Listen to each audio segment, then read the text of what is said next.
Welcome back to the RIMAN Training Series, Week 6. So, over the last few weeks, we've been building our understanding of the skin. We've also talked about the skin barrier, ingredients, hydration, and collagen. But today, I want us to look at something slightly different. Why has Korean skincare become so popular? And is it really that different from others? Because it isn't simply about Korean products. There's actually a philosophy behind the way Korean skincare approaches the skin. And once you understand that philosophy, a lot of what we've been learning over the last few weeks begins to come together. So, most skincare focuses on, if you think about how most of us have traditionally bought skincare, we notice a problem. Maybe it's the wrinkles we begin to develop. Maybe we suddenly have dark spots, dryness, redness, or breakouts. And then we think, what do we do? We go looking for products to fix the problems that we're seeing. But Korean skincare encourages us to think a little differently. So instead of asking, what can I use to fix this problem? We begin asking ourselves, what does my skin need to stay healthy? That's quite a different mindset. We're not constantly fighting our skin, we're learning how to support it. So I love this image because it explains the philosophy so simply. If you wanted this little plant to eventually become a strong one, that one on the right, a healthy tree, you wouldn't ignore it for years and then suddenly start looking after it. You would water it, you would make sure it had enough light and nutrients, you would protect it, and over time, those small things create the conditions for healthy growth. Our skin is similar. Of course, skincare can help us address concerns when they appear. But the Korean philosophy places a lot of emphasis on caring for the skin consistently. So, caring for the skin before we have a major problem. Healthy foundations also notes create healthy outcomes. So, our skin is alive. Sometimes we look in the mirror and only see the surface, perhaps a line, a blemish, or something else we don't feel or we don't like. But underneath that surface, our skin is constantly working. It's renewing itself, it's repairing itself, it's protecting us, and it's responding to what's actually happening around us. So our skincare isn't supposed to take over the skin's job. Our job is to support what the skin is naturally trying to do. And that idea of support rather than force, is going to keep coming up through our training. So the Korean routine isn't about more products. Now it's probably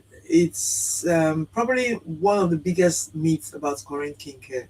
You may have heard that about the 10-step Korean skincare routine and thought, I'm not doing all of that every day. But Korean skincare isn't really about how many products you can put on your face. It's about using the right product in the right order, and that's done consistently. It's about being gentle with the skin and supporting the skin barrier. So please don't come away from today thinking you need 10 products. More isn't necessarily better. What matters is understanding what your skin needs and having a routine you can actually maintain. Small daily habits. This is one of my favorite principle because it applies so much more than skincare. We often want immediate results, instant gratification. We use something once or twice, look in the mirror and think it's not working yet. But healthy skin takes time. It's a process. Think about a little plant. You won't want it once to be watered and then expect it to grow or expect to become a hydrate. You keep caring for it and gradually you begin to see the results. Skincare is much the same. What you do consistently is often more important than what you do occasionally. So note, consistency beats intensity.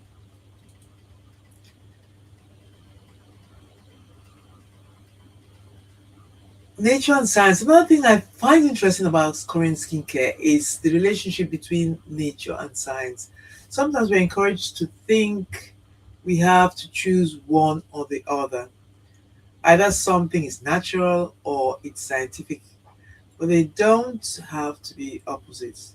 We can look at botanical ingredients from nature and then use research, innovation, and technology to understand how those ingredients can be used within skincare. So it's not simply the plant is natural, therefore it must be good. There's research and formulation around all this as well. It's a combination of nature and science that interests me. So now you might be wondering, where does Riemann fit into everything we've just talked about, or we've been talking about all over the weeks? And this is where the previous weeks of our training start connecting. Riemann comes from what Korean skincare philosophy tells us about. There's a focus on ingredient research, supporting the skin, and creating a daily routine. And you notice that throughout this training series, I haven't started by saying, here's a product, but by this, we've started with the skin, because I believe that when we understand your skin, or when you understand your skin, you're in a much better position to understand why you might choose a particular product. For me, education comes first. So what makes Riemann different from other Korean skincare products? So when we look at Riemann specifically, these are some of the principles that stand out. There's Korean research, there's the use of botanical ingredients, there's an emphasis on having a consistent daily routine, and importantly, we're thinking about the long term and appearance of the skin rather than simply chasing the next quick fix. But the last point here is particularly important to me is education before products. That's really why I created the training series. I don't just want to tell you what I use. I want you to understand your skin and make more informed choices for yourself. So the key takeaways we have from today before we finish, what do I really want to take away from today is a question we ask. You don't need to remember every single thing I've said. Remember this: healthy skin is something we support rather than something we force. Prevention matters, consistency matters, and your skin is working for you every single day, whether you're thinking about it or not. Korean skincare encourages us to work with the skin rather than consistently fighting against it.